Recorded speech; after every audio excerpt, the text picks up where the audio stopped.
প্রথমে আমি আপনাদেরকে অভিনন্দন জানাতে চাই এবং এই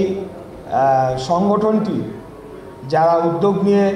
দীর্ঘ পরিশ্রম করে এটিকে দাঁড় করিয়েছেন তাদের প্রতি কৃতজ্ঞতা জ্ঞাপন করতে চাই। আমি বিশ্বাস করি বিগত 17 বছরে খুনি স্বৈরাচারী ফ্যাসিস্ট হাসিনা সরকারের আমলে অন্য সকল সেক্টরের মতো ক্রীড়াঙ্গনকেও যেভাবে দলীয়করণ করে ফেলা হয়েছিল এবং একটি দলের পকেটস্থ করে ফেলা হয়েছিল, সেখান থেকে বের হয়ে এসে বাংলাদেশের ক্রীড়াকে আপনারা এগিয়ে নিয়ে যাবেন এবং যুব সমাজকে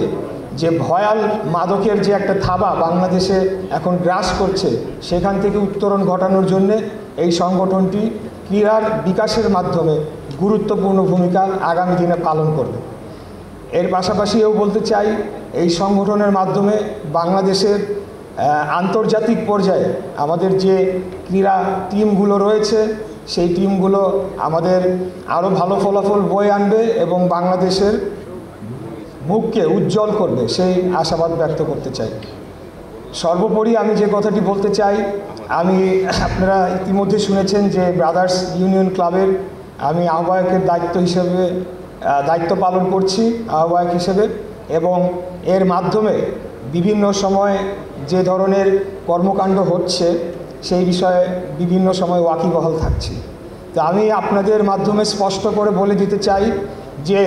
বিএনপির বাইরে গিয়ে বিএনপিকে বাদ দিয়ে যদি ঢাকায় বসে মন্ত্রণালয়ে বসে কেউ নিজেরা বসে বসে সেখানে প্রতিনিধি নির্ধারণ করে সেটা বাংলাদেশের জনগণ মেনে নেবে না। বিগত 16-17 বছরে আমাদের বিএনপি করার ফলে দক্ষ সংগঠকদেরকে যেভাবে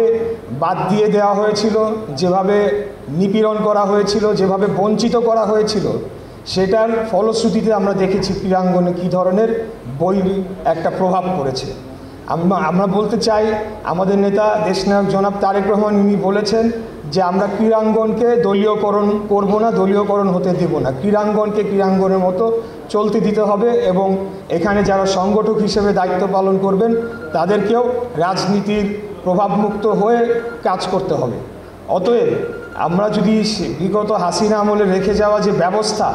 সেটির পরিবর্তন আনতে চাই, তাহলে সবচেয়ে অগ্রণী ভূমিকা বাংলাদেশ জাতীয়তাবাদী দলের সাথে সংশ্লিষ্ট সকল ক্রীড়া সংগঠককেই এই পদক্ষেপ নিতে হবে এবং আমাদেরকে এই ক্রীড়াঙ্গনকে সংস্কার করে আগামী দিনে একটা নিরপেক্ষ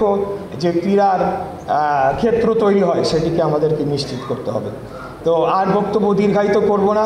আমরা বলবো যে এই অন্তর্বর্তীকালীন সরকারের দায়িত্ব